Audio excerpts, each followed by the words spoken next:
Hello tankers and tankettes, welcome to a pair of viewer replays. We're going to be looking at the T28 today. The T28 is a T28 prot but without a turret. Yeah, I'm just going to let you dwell on that for a moment. It's not particularly great and it's not a particularly popular vehicle. The buff that it gets in comparison to the T28 prot, the compensation for not having a turret, is that the soft gun stats are all way better. Well, I say way better, they're better. The reload's better, the aim time is better, all the traverse bloom stats are better, so it's got that going for it. In other ways, this is basically the same as the prot. It's got that 200mm of frontal armour, the sides are made of cheese, it turns like a barge. It's pretty awful in a lot of ways. But the DPM's pretty decent, and it does have quite a nice gun. Now you see this gun actually 3 times at tier 8. You've got it on the prot, you've got it on this, and you actually get it on the T34 as well. And of the 3 of them, I think the T34 actually has the best accuracy, bizarrely enough.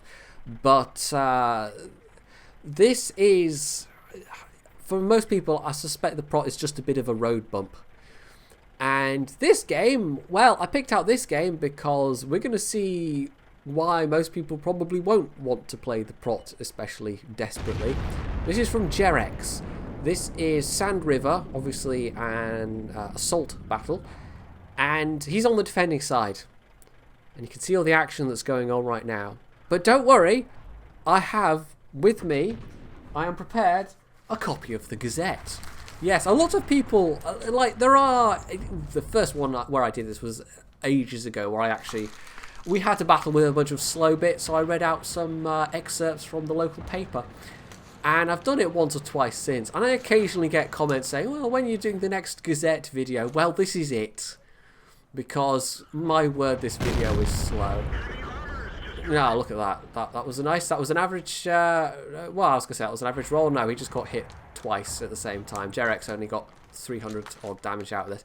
There is a point to this match. You know, the match does have one good thing about it, but yeah, the screen isn't frozen now at the moment, by the way. It's just literally nothing's happening. So the Gazette.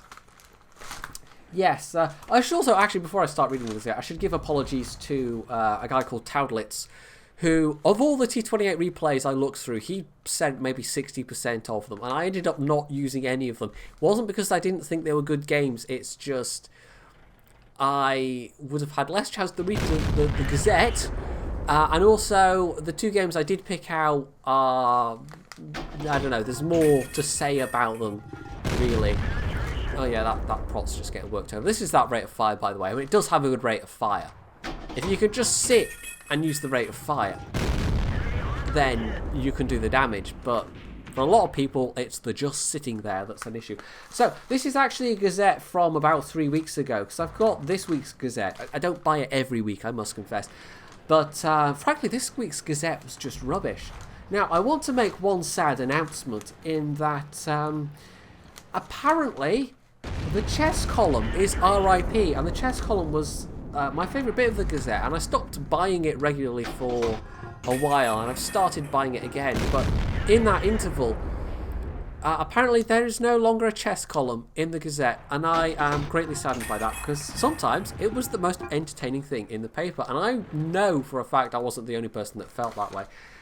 So we're actually going to start off with a feature, there's a regular feature, if I can get the right bit of the paper. But basically they do excerpts from old copies, like, you know, on this day, X years ago kind of thing.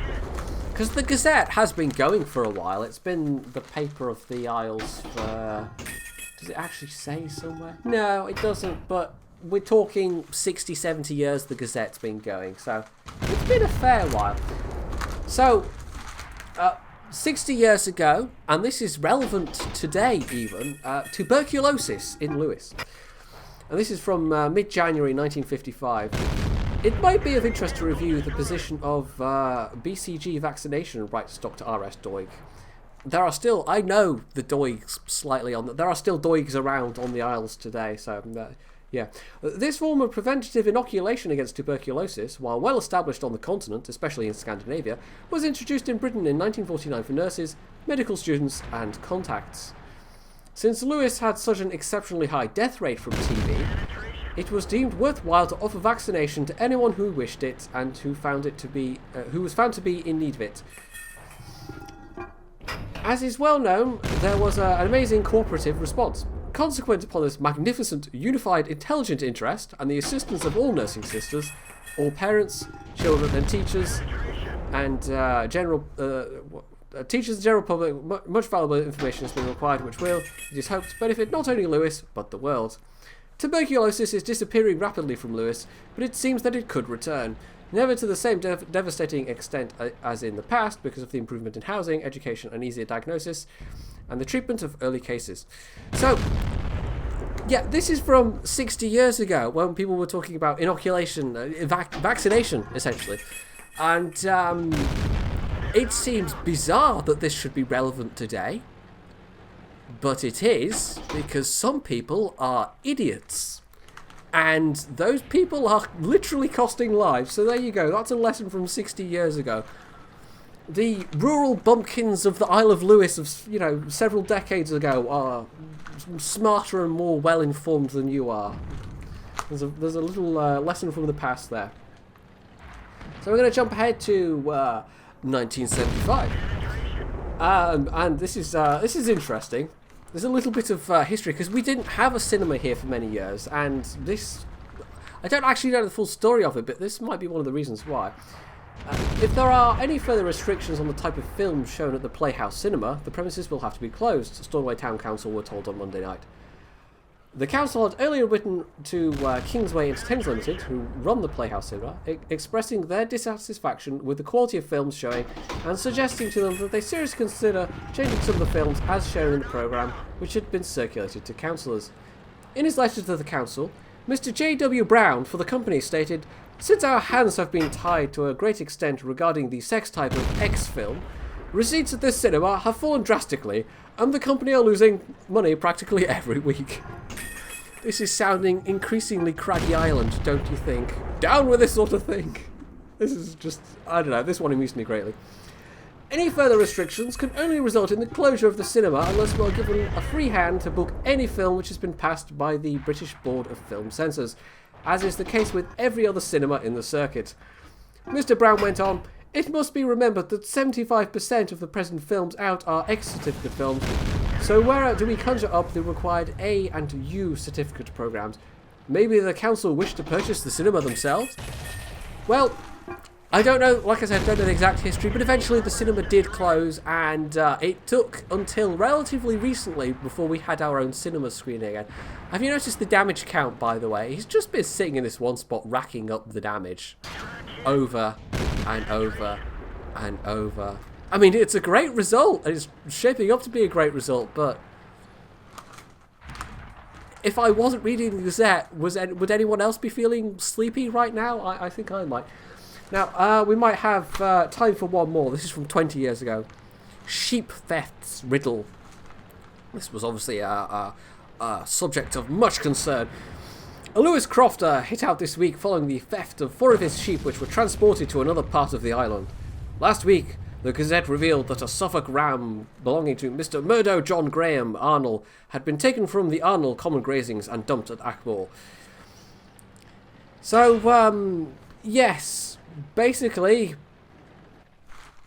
somebody moved some sheep around, and this was a concern for a cause for great concern among the islanders, because if people are just going to move sheep around willy-nilly, then well, I mean, that's just going to be chaos, frankly. But I still think the most amusing thing was that cinema piece. There was also, I mean, there's a couple more in here. There's like Carlo made a connection with LBJ, as in Lyndon B. Johnson.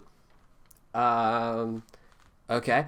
And then there's another thing about a previous windy period we had, because of course mid-January was when we had the hurricane force winds, and that was when some of my neighbours lost some of their roof tiles. But anyway, enough of the current events of Lewis and Harris as of like 2 or 3 weeks ago. Let's have a look at the actual scores for that battle. That was an ace tanker for Jerex. He had a top gun. And my word, wasn't it a boring one? He did nearly 8k damage. He had 7 kills. It was nearly Radley-Walters. But still, that kind of game, I mean, that's probably about the best you can hope for in a high damage game in a T28. That's the ideal, is that you just have a shooting gallery. The enemy team just gets lit up for you, and you just keep the gun firing over and over and over, and you rack up the damage, and my, wasn't it thrilling. So, I'm on this line myself. I'm actually at the T25 AT at the moment. Not looking forward to the prot, the T28 especially. I'm already at the prot, I should say. Which, you know, at least it has a turret. But this isn't always the case. Things can be a bit more interesting, as we are about to see.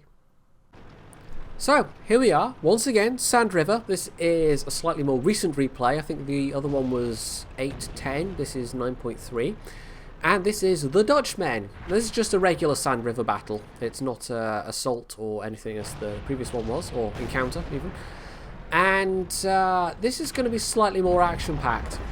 Slightly. It's not hard to beat the last battle for being action-packed, to be honest. Obviously the damage count's going to be less, but he actually ends up with a better score. Now, Jerex had 1500 odd base XP, so that's, you know, that's going to be tough to beat. And it's going to be interesting to see how the Dutchman manages to beat it when he actually does less damage in this battle. Well, we'll just have to see how it works out. So he's actually platooned up. Because he's got a buddy in an ISU and another one in a Centurion 1. Unfortunately, the ISU has just died. That was Haslaraga? Not quite sure how you say that. But he's out of the fight, essentially. Now, we did cut in slightly early on this battle. Oh, not slightly early. I cut out a couple of minutes, basically, because it was just him driving to this position. And he's got plenty of backup. There are a whole bunch of tanks around here. Not that many tanks went south. So this is actually the flank that they need to do best on, because this is where their concentration of force is.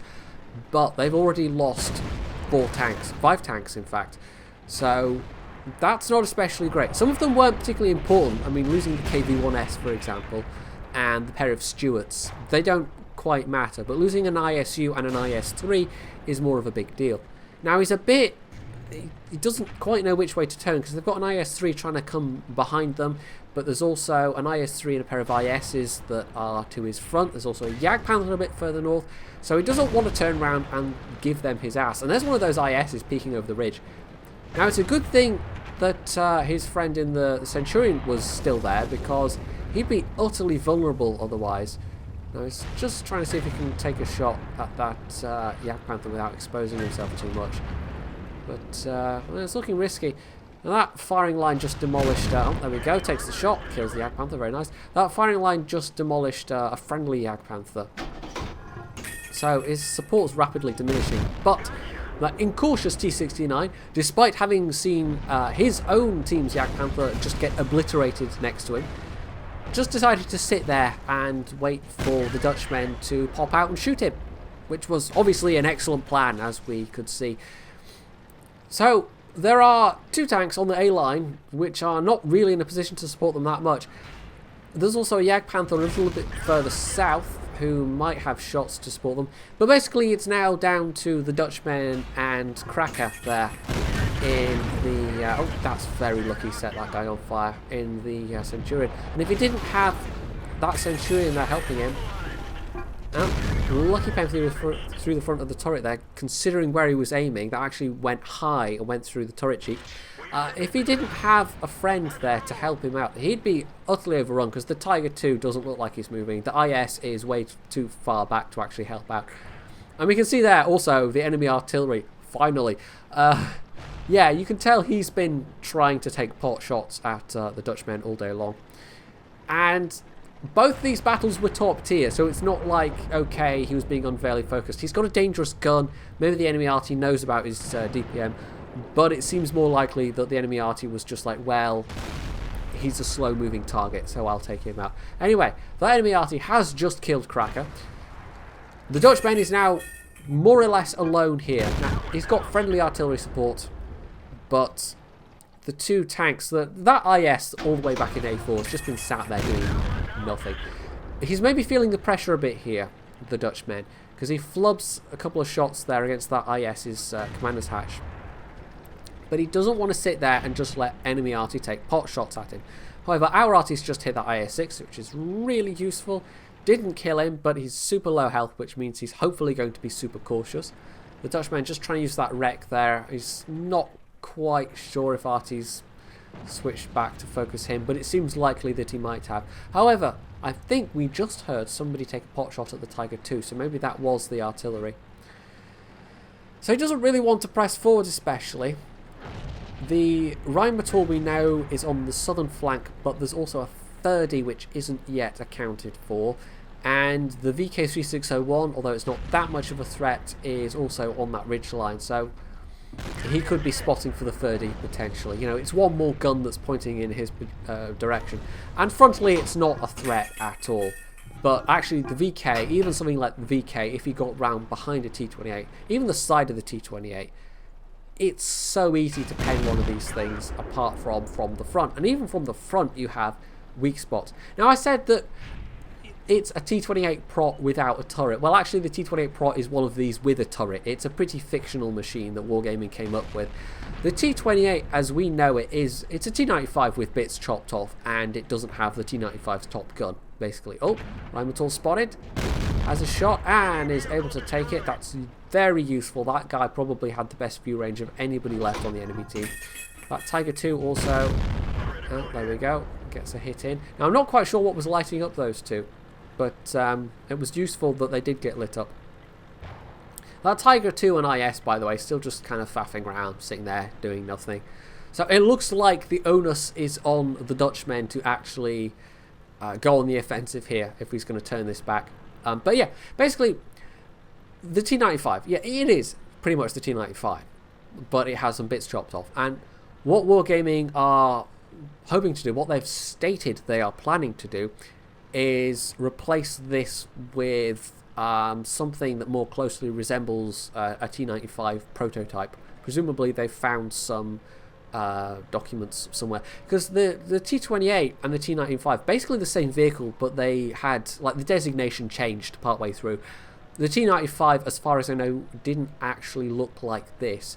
You could take bits off the T95 for transport, so maybe this is like the stripped down transportable version, because the T95, it was planned to assault the I can't even remember the name of it now, but a German fortified line during the push into Germany after the D-Day landings.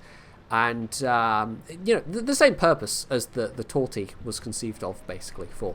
But it was a super heavy assault gun. It was meant to be slow, it was meant to be pointed at the enemy fortifications, and it was just going to roll forward and obliterate them, punch a hole through. So the Tiger 2, by the way, has decided to cap, which is kind of a bad move. We know exactly where he is. Our arty's still in the game. And again, an artillery, a French artillery, using his mobility to great effect to stay alive, to stay in the game, not just sitting and there we go, finishes off that Tiger. Not just sitting and furiously pinging the minimap and then complaining that the team are all noobs, when they should have seen it coming and moved. This guy did see it coming, he did move, and being a French arty, was able to move very effectively. Now, maybe I was a little harsh on the IS of the Tiger 2. I mean, they're very, very low health, but it seemed like they were just quite happy to sit back there, let the Dutchmen get annihilated. If, you know, if that was going to happen, they were quite happy to just sit there and let it happen, at which point they both would have been wiped out as well. So, yeah, I don't know if that was really the best plan, to be honest. But, there we go, arty repositioning once again. At this point, it seems like the remaining three must be just camping at the base. I mean, obviously, enemy arty is more than likely to be there, but the 30 and the VK both seem to have been quite content just to sit there for the entire battle and just not moving. And we actually have an inverse of the last battle where it was a T28 not moving. This time it's a T28 having to do all of the moving. So, you know what? I think we might have time for another quick shufty at the Gazette. We'll actually read out that bit about LBJ, because that amused me as well, that one. So, Carloway connection with LBJ. There was quite a buzz in Carloway recently when it was thought that Mrs. Lyndon B. Johnson, widow of the former President of the USA, was to visit the area. Mrs. Johnson made the visit to Scotland to be with her daughter, Lucy Turpin at Armady Castle, south of Oban, but because of the shortage of time, she was not able to cross the Midge. The Carloway connection exists because Donald M. MacArthur, formerly of Boriston, is married to Mrs. Johnson's niece. Says Mr. MacArthur, it's a bit tenuous, isn't it? But hey, it's the Gazette. Says Mrs. MacArthur, who now lives in Maryland, my father, Donald J. MacArthur, for Boriston, who is 85, spends winter each year with my wife and me in Washington, D.C. During his visits, he meets Mrs. Johnson, who stays at our house when she visits Washington. The last 3 Thanksgivings, she has invited him to the LBJ ranch in Texas to spend holidays. He likes to visit there and enjoys being in her company. My connection with Mrs. Johnson is through my wife, Diana Taylor, who is her niece. Diana has made many visits to Lewis, but this was the Taylors' first visit. They spent a week in Boriston, and they enjoyed their visit to the island. So there you go, a presidential connection with the Isle of Lewis. It's funny, you know, Lewismen got everywhere. I mean, I don't know if you know about the history of the Scottish diaspora, but it affected, well, the whole of Scotland really, but I think disproportionately the Highlands and Islands, because after the clearances, I mean, there was a massive demographic shift. Basically, a lot of people moved to the Central Belt, but still more people emigrated. And this is not just, you know, you think of the Highland clearances and you think, like, back into the 19th century, you know. By the way, it was the VK that took out both those guys. He was possibly firing premium. Maybe he even had a derp gun. I don't know. But, yeah, a lot of Scots emigrated to a lot of places. So there are a lot of Scottish connections with various parts of the world that you wouldn't necessarily think there would be, but there are. So there you go. The Scots got pretty much everywhere. So he does still have RT support. Those two both basically charged along the K line. I mean, they really didn't particularly use cover. I mean, if you're going to approach with any kind of cover, approaching from the north is probably the more sensible, because it's much easier to defend against the south from the southern base. You've got a very clear line of sight all the way down there, and from where that VK was situated in K90, you've got hard cover that you can use very effectively. And it turns out this is exactly where the 30 was as well. So there's Artie, there's the 30. He's casually plonked one through the 30 superstructure. The superstructure on the 30, by the way, is actually worth less, I think, in a lot of scenarios than the... Yeah, I think that just was eaten entirely by the gun mantlet. I'm not even going to say anything. Anyway, that does hit the enemy gun mantle of the 30, so that's the power of gun mantlets for you right there. Artie takes out the VK, so it's just a matter of the 30. I mean, the 30's got a good gun, but that's right through the superstructure, and that is by far the best armour that the 30 has, basically. So he's going to reload before the 30 quite easily. Through the thickest frontal armour, no problem. Bam, there we go, with like just over a minute to go. He walks away with an ace mastery and a Radley-Walters steel wall. I did tell you this was going to be a bit more interesting, a bit more action-filled than the last one, and I hope you weren't disappointed. I mean, he did, unsurprisingly, the most on his team. And it wasn't quite the nearly 8k damage of the last battle, but still, 4.9k with 8 kills, it's still pretty respectable, and that was enough for 1800 base XP. So I did say it was going to be better. And actually, it tells you about the rest of his team that his platoon mate, Cracker there in the Centurion 7-1, even though he died really early in comparison to a lot of the team, he was still second place. So this was one of those times when it was basically a platoon carry between those two players. Like, if those two players, if they'd been a little bit more unlucky, especially the Dutchmen, if he'd been hit by artillery, if he'd been, he could have easily been a lot more crippled in this battle. But as it turned out, he was relatively lucky with his artillery, you know, not getting hit by enemy artillery. And between him, the Centurion 7-1, and the friendly artillery, who actually did nearly 3k damage and picked up 3 kills, they did a lot between them. And the next best on the team after that was actually the Yak Panther with 2k. The rest of the tier 8s really didn't do a whole lot. Unfortunately, including his other platoon mate, Haslaraga. Wow, that's a complicated name to say. Yes, Haslaraga. in the ISU, he died doing 0 damage, so, you know, he wasn't particularly good either in this battle, unfortunately. He had a very bad battle indeed, but so did the rest of the tier 8s on this team, pretty much, so, yeah. Also, did I say Centurion 7-1? I meant Centurion 1. Anyway, so there we go, the T28. I'm not especially looking forward to this. I am going down this line because I don't know why, I've taken a sudden interest in American tank destroyers. For the turreted ones, it's the T30 that I find more interesting than the tier 10. But for this line, I'm actually thinking it's probably the tier 10 that's going to be more interesting.